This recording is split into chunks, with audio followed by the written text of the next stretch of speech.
အားလုံးပဲမင်္ဂလာပါခင်ဗျ Lucky Duty Channel ကနေကျွန်တော်ပြန်လဲကြိုဆိုလိုက်ပါတယ်ခင်ဗျเนาะဒီခါတော့ကျွန်တော်က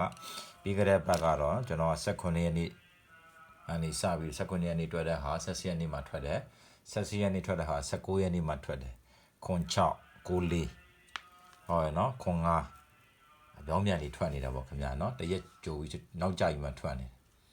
အခုကျွန်တော်မွေးကနန်းလေးတင်ပေးမယ်ခင်ဗျเนาะမွေးကနန်းလေးလည်းမိမိတို့စိတ်ကြိုက်ရွေးထိုးပြီးပေါ့ခင်ဗျเนาะကြိုက်တဲ့လူတော့ဝင်ကြည့်ပြီးယူပြီးတော့ထိုးပေါ့ခင်ဗျာเนาะကိုကြိုက်တဲ့ကိုဝါသနာပါလဲဆိုရင်တော့ဝင်ကြိုက်ပြီးဝင်ထိုးလို့ရပါတယ်ခင်ဗျာเนาะကျွန်တော်ရဲ့ channel လေးကိုလည်း like and subscribe လေးလုပ်ပြီးတော့ဘေးက account လုံးလေးကိုလည်းအမြဲတမ်းပေါ်နှိပ်ထားပြီးပေါ့အမြဲတမ်းပေါ်နေအောင်ခင်ဗျာเนาะ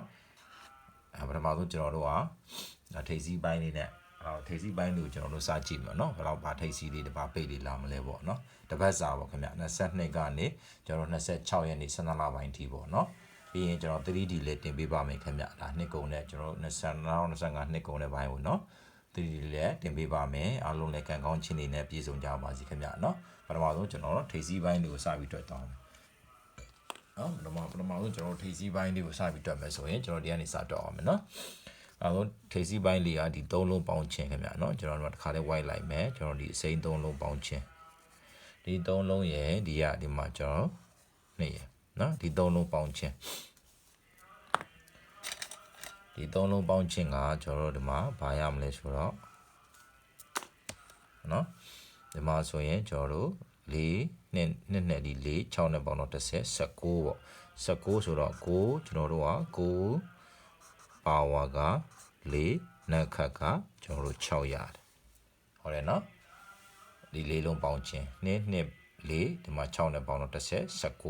9ရဲ့ပါဝါလေး9ရဲ့နက်ခတ်က6ဒီမှာကျွန်တော်တို့ကြည့်မယ်ခင်ဗျဒီမှာကြော်ရင်ကျွန်တော်တို့ကထိပ်စီးက946ဆိုတော့94နှလုံးပါတယ်ခင်ဗျเนาะဒီမှာနှစ်ခွက်နှလုံးပါမှာပေါ့ခင်ဗျเนาะထိပ်စီးနှလုံးပါတယ်ဒီတစ်ခုထပ်ကြည့်မယ်ဒီအပင်ကိုကျွန်တော်တို့ထပ်ကြည့်ပါဒီ3လုံးရဲ့เนาะဒီက9နဲ့ဒီ3လုံး4လုံးပေါင်းခြင်းကကျွန်တော်တို့ဒီမှာဆိုရင်6เนาะဒီမှာဆို6 9နဲ့ပေါင်းတော့73ပေါ့เนาะ73 3ရဲ့ကျွန်တော်ပါဝါက8ဖြစ်ပြီးတော့3ရဲ့နက်ခတ်က9ပါခင်ဗျ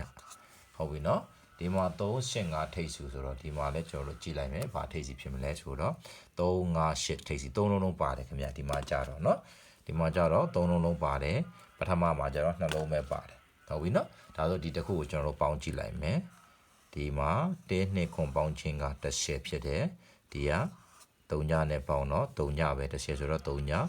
ညရဲ့ပါဝါက9 3ညရဲ့နက်ခတ်ကကျွန်တော်တို့900ဒါကြောင့်မို့ကျွန်တော်တို့ဒီမှာပါလာမလဲ3ညထိပ်5ထိပ်9ထိပ်3ညပိတ်နေလာတယ်5ထိပ်နဲ့9ထိပ်နဲ့လာလေခင်ဗျเนาะဒါပြီးမှကျွန်တော်တို့လာမယ့်အပတ်အတွက်ပြီးရင်ဒါလိုက်တော့ပြီးမယ်အခုကျွန်တော်အပိတ်ကိုပြန်ကြည့်မယ်ကျွန်တော်တို့အပိတ်ကနန်းလေးကိုเนาะကျွန်တော်ပိတ်ကနန်းလေးကိုကြည့်မယ်ဆိုရင်အပိတ်ကနန်းလေးကကျွန်တော်ဒီကเนาะ9ရယ်ဟုတ်ပြီ9ရယ်3ညရယ်ပြီးက3ရယ်နောက်တစ်ခုကကျွန်တော်ဒီက3ညရယ်ဟုတ်ပြီเนาะ9 3ည3 3ညပေါင်းခြင်းကကျွန်တော်တို့12ရ12ဆိုတော့2ရယ်ပါဝါက9 2ရယ်နက်ခတ်က4ဒီမှာကျွန်တော်တို့ဘာထွက်သွားလဲဆိုတော့ဟုတ်ပြီเนาะကြည့်မယ်ဆိုရင်ကျွန်တော်ကဏ္ဍတွဲလိုက်မယ်တွဲမယ်ဆိုရင်62 69 94 94မှာကျွန်တော်49အားနဲ့ထွက်ထားတယ်ခင်ဗျာเนาะ sorry ပါเนาะ94ကကျွန်တော်တို့ဘာနဲ့ထွက်တယ်အားထွက်ထားတယ်ခင်ဗျာเนาะဒီမှာဆိုရင်ဒီကောင်အားထွက်လာတယ်94ပြီးရင်ကျွန်တော်တို့ဘာကိုကြည့်မလဲ6ထိပ်နဲ့ပြီးရင်92ကဒါလိုက်ထွက်လာတယ်ဟုတ်ပြီเนาะ92ကဒါလိုက်ထွက်တယ်ဟုတ်ပြီ92ဒါလိုက်ထွက်တယ်ခင်ဗျเนาะ92ဒါလိုက်ထွက်တယ်69ကြတော့ကျွန်တော်တို့က89ပြီးတော့အာနဲ့ထွက်သွားပြန်ပြီเนาะ89အာနဲ့ထွက်လာတယ်ဟုတ်ပြီเนาะပြီးရင်ကျွန်တော်4ထိပ်နဲ့ကြည့်မယ်ဆိုရင်4ထိပ်နဲ့42 44လာ6ထိပ်မရှိဘူးเนาะဒါကြောင့်ဒီထဲမှာဆိုကျွန်တော်တို့3ခွက်ထွက်သွားတာပေါ့ဒဲနဲ့ဆိုရင်ကျွန်တော်တို့ကဒဲထွက်တာ62တခုထွက်တယ်ကျန်တာက94နဲ့69ကအာနဲ့ထွက်သွားတယ်ခင်ဗျ89 49ထွက်သွားတယ်ဟုတ်တယ်เนาะဒီဘက်မှာဆိုရင်3ခွက်ထွက်သွားပါတယ်ကဲနောက်တစ်ခုကျွန်တော်တို့ဆက်ကြည့်မယ်နော်နောက်တစ်ခုဆက်ကြည့်မယ်ဆိုနောက်တစ်ခုကဒီကကျွန်တော်ပေါ်တိုင်းမယ်1 2 9ဒီက3ဟုတ်ရဲ့နော်ပေါင်းခြင်း ဟုတ်တယ်နော်ဒီ၄လုံးပေါင်းခြင်း1 2 3 4လုံးပေါင်းခြင်း1နဲ့9နဲ့ပေါင်း30 12 3နဲ့ပေါင်းတော့15ဆိုတော့5ပါဝါ3ရ9ရဲ့နဲ့ခက်က3ဟောနော်အဲ့ဒီမှာကျွန်တော်တို့ကဏ္ဍလေးကိုစီမယ်ဆိုရင်ကျွန်တော်ဘာရမလဲဆိုတော့ဒီမှာဆိုရင်35ကြည့်လိုက်မယ်ခင်ဗျာ35မရှိပါဘူးเนาะ33ညရှိမယ်33ညဆိုရင်3ည3နဲ့ R နဲ့ထွက်ထားတယ်33ညက R ထွက်တယ်ပြီးရင်33ညပြီးတော့3ည3ကနှစ်ခွက်နှစ်ကြိမ်ထွက်လာတာပါခင်ဗျာเนาะနှစ်ကြိမ်ထွက်လာပါတယ်ဟုတ်တယ်เนาะနှစ်ကြိမ်ထွက်လာပါတယ်ပြီးရင်33နောက်တစ်ခုကျွန်တော်တို့85ကျတော့ဒါလိုက်ထွက်တယ်ခင်ဗျာเนาะ85ဒါလိုက်ထွက်ပါတယ်85ဒါလိုက်ထွက်ပါတယ်ပြီးရင်83ညမရှိပါဘူး83မရှိဘူးခင်ဗျ။ဒါဆိုရင်83ဆိုနက်ခတ်နဲ့ထွက်ထားတယ်เนาะကျွန်တော်တို့31ဆိုတော့နက်ခတ်နဲ့ထွက်တယ်53ညမရှိဘူး53မရှိဘူးเนาะဒီမှာဆို3ကြိမ်ထွက်တာပေါ့ခင်ဗျ3ည3က2ကြိမ်ထွက်တဲ့အားနဲ့ပြီးရင်85တစ်ကြိမ်3ကြိမ်ထွက်ထားတယ်ဟုတ်တယ်เนาะဒါကြောင့်ဒီနောက်တစ်ခုကျွန်တော်ဆက်ကြည့်လိုက်မယ်เนาะနောက်တစ်ခုဆက်ကြည့်ပေးပါဒီမှာနောက်တစ်ခုကျတော့ဒီ3လုံးပေါင်း4လုံးပေါ့เนาะပြီးရင်3ဒီ9တက်နဲ့ပေါင်းတော့10ပဲခင်ဗျ3ညရဲ့ပါဝါ9 3ညရဲ့နက်ခက်က9ပဲဟုတ်ပြီသူ့မှာလည်းကျွန်တော်တို့ဘာလေးလာမလဲဆိုတော့3ည5 3ညခွန်ဟုတ်ပြီနော်ဒါဆိုရင်5 3ညတော့ဒါလိုက်ထွက်ပါတယ်5 3ညဒါလိုက်ထွက်တယ်5ခွန်ရတယ်ဟုတ်ပြီနော်5ခွန်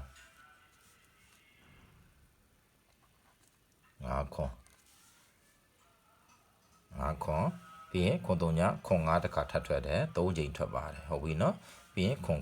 ဒီမှာကျတော့ကျွန်တော်တို့3ကြိမ်ထွက်တယ်ဟုတ်ပြီနော်အနည်းဆုံးတော့ခင်ဗျာကျွန်တော်တို့3ကြိမ်ကြီးထွက်ခဲ့ပါတယ်ဟုတ်တယ်နော်အနည်းဆုံး3ကြိမ်ထွက်ခဲ့ပါတယ်အခုလာမယ့်ကျွန်တော်တို့ဒီ22ရက်နေ့ကနေပြီးတော့26ရက်နေ့မှာကျွန်တော်ဖြစ်နိုင်ခြေရှိတဲ့မွေးကနန်းပေါ့နော်မွေးပေးပါတက်နိုင်ဆိုမျိုးတို့တက်နိုင်တယ်လို့ပတ်ဟိုချစ်တို့နော်တစ်လုံးကောင်းနှလုံးကောင်းပတ်တီးတွေတော့မြအများကြီးမွေးကြတာပဲနော်အခုကျွန်တော်ထွက်မယ်ဆိုရင်6ခွက်ထွက်မှာပေါ့အဲ့6ခွက်မှာအနည်းဆုံးတော့6ခွက်တော့မွေးလို့ရပါတယ်ခင်ဗျာနော်အခုဒီမှာကျွန်တော်ပေါင်းပြီးမယ်ဒီ၄လုံးပေါင်းခြင်းက10ခွန်ဆိုတော့9ရဲ့ပါဝါက4sorry ပါ9ရဲ့ပါဝါက2 9ရဲ့နက်ခက်က3ညဟုတ်ပြီနော်9ရဲ့ပါဝါ2 9ရဲ့နက်ခက်က3ညထိပ်စီးကကျော်တော့ခွန်2 3ညရသွားပြီအပိတ်ကိုကျွန်တော်တို့ကြည့်မယ်ဆိုရင်အပိတ်က9ခွန်6 5ပေါင်းခြင်းဟုတ်ပြီနော်9ခွန်6 5ပေါင်းခြင်း9နဲ့9နဲ့ပေါင်း30 10ခွန်23ရဲ့ပါဝါ8 3ရဲ့နက်ခက်က9ဒါကြောင့်မို့ဒီမှာကျွန်တော်တို့ဘာရမလဲဆိုတော့ကနန်းစီလိုက်မယ်ဆိုရင်93 98 နောက်တစ်ခုနှစ်ထိတ်နေเนาะကျွန်တော်နှစ်ထိတ်နေဆိုရင်နှစ်3နှစ်8နှစ်5ဟုတ်ပြီเนาะ3ညထိတ်နေကျွန်တော်လာမယ်3ည3 3ည8 3ည5ဟုတ်ပြီเนาะဒါလေး6ခွက်ထွက်လာပါတယ်เนาะအဲ့ဒီ6ခွက်မှာဒီဘက်ချမ်းကကျွန်တော်ဒီဘက်ချမ်းက6ခွက်ကတော့ main မွေးလို့ရတာပေါ့ခင်ဗျာเนาะအမှန်တော့6ခွက်လုံးမွေးနိုင်တဲ့လူကတော့မွေးပါဟုတ်ပြီเนาะဒီ6ခွက်လုံးမွေးနိုင်တဲ့လူအပြန်လန်ဆိုတော့18ခွက်ပေါ့ခင်ဗျာเนาะ18ခွက်မွေးအောင်တစ်ပတ်စာအနည်းဆုံးတော့2ခွက်လောက်ထွက်ပါတယ်ခင်ဗျာเนาะပြီးခဲ့တဲ့ပတ်ကလည်း2ခွက်လောက်ထွက်သွားပါတယ်